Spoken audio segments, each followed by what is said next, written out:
This video is brought to you by America First Insight. Help support the growing conservative movement by becoming a member today. And if you want to support this channel, you can also use the code REAL when becoming a member. Thank you and enjoy the video. So as everyone probably knows, the Democrat Party right now is not in a great position to retake the Senate in 2026. I mean, guys, look at the map and tell me with a straight face that by some miracle, the Democrats have a good pathway here. They don't. For them to just get the 50 Senate seats, they have to hold on to Michigan. They have to hold on to New Hampshire. They have to hold on to Georgia.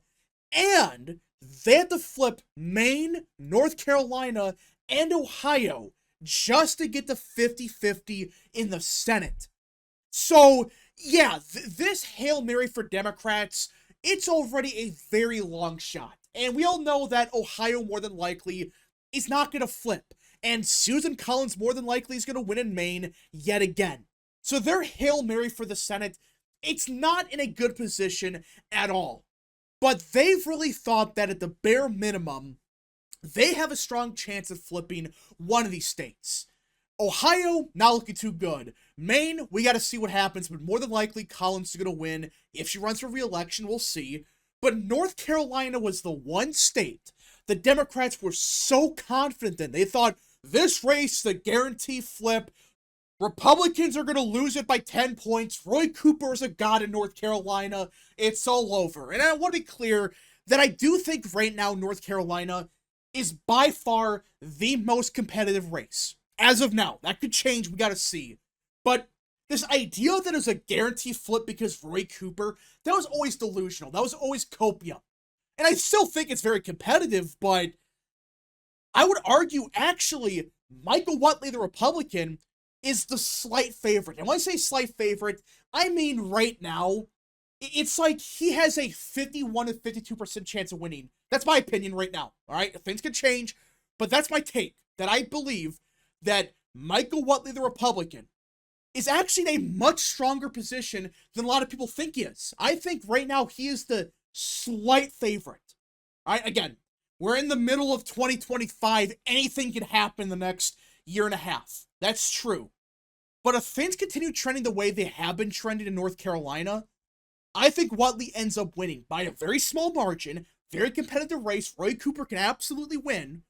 But I think right now, it's very, very close. And let's start with voter registration. Now, like I've said 100 times now, voter registration is not everything. It can be misleading. That's true. You have a lot of voters in North Carolina that have been voting Republican for a long time, even though they've been Democrats. That's true. But look at this. For the 17th straight week, that's 4 months in a row, Republicans have gained in voter registration in the state. Every single week. And this has been going on for years now. You had like 1 or 2 weeks in the middle of like, I think it was April or March, where Republicans went down for a week. But then ever since then, the trends have actually accelerated. Guys, since 2024, this has been a net gain of like 150 to 200,000 voters. It's something crazy like that. And even compared to just 10 years ago, it is an incredible shift in North Carolina. And it's continuing, which is unusual. You don't see this happening. Usually, at least in prior elections, the party out of the White House, in this case the Democrat Party, they tend to have a surge in voter registration. You think I'm lying? Go back to like 2005, 2007. Democrats were surging everywhere, right? But right now, that's not happening. In fact, it's getting more Republican. And that's the first problem. North Carolina has gotten significantly more Republican. I know people are to say, well, Trump only won North Carolina by 3.5%, which is a decent margin. It's more than 2020, but it's not as big of a victory as you would think it would be. Well, for starters, everybody knows what happened in North Carolina, right? Mark Robinson sank the entire ticket. Even Trump by even just a point or two. Not by 10 points or whatever, but by at least 1 or 2 points. He did so bad, worse than even I thought he was going to do, that it hurt Trump. It did hurt Trump by a point or two. and that hurt us the Supreme Court race. It sunk the entire ticket. So, yeah, North Carolina 24 is kind of misleading. But even then, since the election, it's gotten more Republican. I don't care what you have to say. The state as a whole has trended significantly to the right in voter registration. That doesn't usually happen unless the state is trending that direction. Not just for 1 week, but for every single week. It's getting more and more and more Republican. Now, we haven't seen these people actually vote, but the fact is, the new voters across the board, especially in North Carolina, they're much more Republican. That's the first, in my opinion, the biggest problem. That North Carolina is getting more Republican in some areas, not R plus 20, but it's a continuous trend. So yeah, that's the first issue that Democrats have that they're not talking about. Voter registration predicted 2024. Right? It predicted that Trump was going to sweep every swing state. He's going to grade it everywhere, not just the swing states. So that's the first issue Democrats have. The state's getting more Republican, at least in voter registration. Will these people vote? We gotta see. This is going to be a fascinating midterm where Trump's off the ballot, and the Democrat Party has become the party of low turnout. But the issue with that is Republicans have been winning North Carolina for like 20 years now at the Senate and presidential level. Every election has gotten more and more Republican in the state ever since 2008. So let's look at the other metrics though, because the whole case of North Carolina flipping is because Roy Cooper is such a strong candidate, which that's true. He is a strong candidate, but people make it sound like that he is this electoral juggernaut that wins by 50 points each election. That's what people think he is. But in reality, he's not. In 2020, his last statewide election, he won by 4 points, which, yeah, that's like a 6-point improvement over Biden. Yeah. But not by 15 points. Not by 20. And Roy Cooper was the incumbent in this race. This is when North Carolina shifted Democrat in 2020. And he was the attorney general for like 20 years before he was the governor. He won in 2016 as the governor. This should have been like a 10-point victory. In fact, people don't want to mention this, but in 2020, the polling in North Carolina had Cooper winning by 11 points. Look at this. The final RCP average was D plus 11. He won by 4.5%. So he's actually an underperformer. And you take out that Emerson poll that had it plus 4, it would have been closer to Cooper plus 13. Yeah, you see the issue here. Even back in 2016, he was a favorite back then against McCrory, who was a shitty candidate and was not a good governor. He was expected to win by 2 points. He won by 0.2%. And for the entire election, at least past August, he was up by 5, 6, 7%. And then for a little bit, it got closer to like 3. And then for a couple days, like a 0.5 point. But he was the clear favorite. He was winning by a large margin against McCrory, who's a weak candidate, who everyone knows, and he was a shitty governor.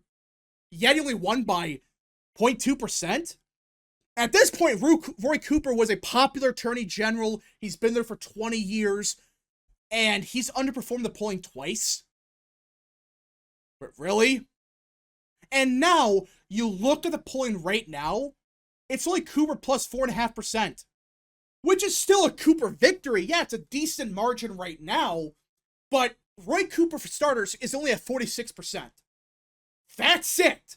That's the electoral juggernaut. He's been the governor for 10 years, before that attorney general for 20 years, and the state senate for a long time. He has universal name recognition. It's not like he was a governor 10 years ago and everybody forgot who he was. He was the governor last year. And he's only at 46% when he has very good approval ratings and favorability numbers. And he's going against Michael Whatley, who at this point is still a no-name candidate. Yeah, people kind of know him as the RNC chair, but come on. Are you going to tell me with a straight face that Michael Whatley has more name recognition than somebody like, I don't know, Dan Forrest, who at least was a lieutenant governor, who won in 2016, or even McCrory, who was the governor in 2016? Really? You're telling me that this is your strong candidate? Only up by 4.5%. And the important number is what Roy Cooper's at himself. Not the margin, really, but he's at 46%. Compare that to 2020. In 2020, for the entire election, at least to May of 2020, he was at a bare minimum 49%. For basically the entire election, he was at 50% or more. Right now, he is at 46%. In 2020, he was up by 18 points early on, 17. And then it got a little bit closer, but towards the end, up by only 11. You apply the same polling miss to this race. Roy Cooper loses by roughly 2%. This is your strong candidate? I'm not saying he's weak or whatever, but he was always kind of an overrated candidate. And the polling itself right now is reflecting that. It's like, wait, Whatley's up by only, or down by only 4.5%, and nobody knows who he is? Really? Roy Cooper, you're at 46%? That is pathetic. Because a lot of these undecided voters, are you going to tell me the straight face are Democrats? Hell no. The undecided voters know damn well who Roy Cooper is. And they're not picking him right now. That's not good. That's usually a bad sign of, oh crap, this is a big problem. And Michael Whatley, we gotta see how he campaigns, but he's a good fundraiser. So it's not like he's have no money. Michael Whatley can raise a bunch of money. The entire GOP is behind him already. So he's in a good position to win. That's why I think if these trends continue, and we gotta see what happens, but I do believe that come November 2026, Michael Whatley's going to win by a very small margin, but I do think he would win at this point. Well, again, we're predicting stuff happening a year from now, and things gonna get crazy. But as of now, based on the numbers we're seeing in polling, in voter registration, and the fact that Michael Whatley's a good fundraiser, can anyone really say that this is a strong start for Cooper? Theoretically, this is Cooper's peak. At least margin-wise, he should be up by 15, 20 points, like he was in 2020 for a good chunk of the election. Even 2016, against an incumbent, he was up by 6.5%. Yeah, so that's the problems. Party registration looks bad for Democrats. The polling right now is looking horrible for Cooper. If the trends accelerate, we'll see. But compared to 2020 and 2016, the trends look horrible. He's not at a strong position right now. He's at 46%. That's pathetic. That is horrible. Especially for somebody who was a governor just 2 years ago, or a year ago at this point.